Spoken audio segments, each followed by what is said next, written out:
ബാങ്കിൽ പുതിയ അഡ്മിനിസ്ട്രേറ്റർ ചുമതലയേറ്റു.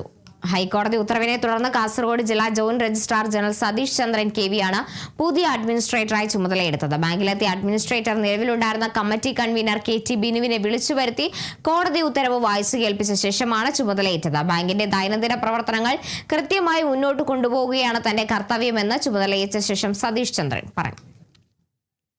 മുക്കം പ്രദേശത്തെ ഏറ്റവും നല്ലൊരു സഹകരണ സാമ്പത്തിക കേന്ദ്രമായിട്ട് മുക്കം ഭാഗത്തുള്ള എല്ലാ സഹകാരികൾക്കും ജനങ്ങൾക്കും സംഘത്തിലെ അംഗങ്ങൾക്കും ഒക്കെ പ്രയോജനപ്രദമാവുന്ന രീതിയിൽ സർക്കാരിൻ്റെ ഹൈക്കോടതിയുടെ നിർദ്ദേശാനുസരണം പ്രവർത്തിച്ച് ബാങ്കിനെ ഉന്നതിയിലെത്തിക്കുക എന്നുള്ളതാണ് എൻ്റെ കർത്തവ്യം. എന്നെ ഏൽപ്പിച്ചിരിക്കുന്നത് ദൈനംദിന കാര്യങ്ങൾ നടത്തുക എന്നുള്ള കർശന നിർദ്ദേശം ഹൈക്കോടതിയുടെ ഭാഗത്തു നിന്നുണ്ടായിട്ടുണ്ട്. അപ്പോൾ അതുപ്രകാരമാണ് ബാക്കിയുള്ള കാര്യങ്ങൾ ഹൈക്കോടതിയുടെ ശ്രദ്ധയിൽപ്പെടുത്തും, രജിസ്ട്രാറുടെ ശ്രദ്ധയിൽപ്പെടുത്തും.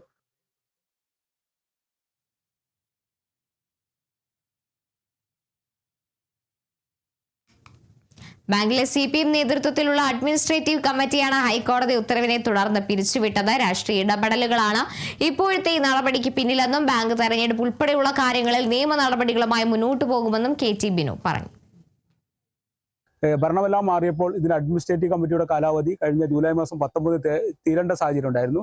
ഞങ്ങൾ ഭരണം തിരിച്ചേൽപ്പിച്ചു കൊടുക്കാൻ ഡിപ്പാർട്ട്മെന്റ് തിരിച്ചേൽപ്പിക്കാൻ സാഹചര്യത്തിലാണ് JR ഉൾപ്പെടെയുള്ള ആളുകളെ കോൺഗ്രസ് നേതാക്കന്മാർ ചതിയിൽപ്പെടുത്തിക്കൊണ്ട് ചില ഫോട്ടോ എടുക്കുന്ന സാഹചര്യം ഉണ്ടായി. ഹൈക്കോടതി ഈ വിഷയത്തിൽ ഇടപെട്ടു.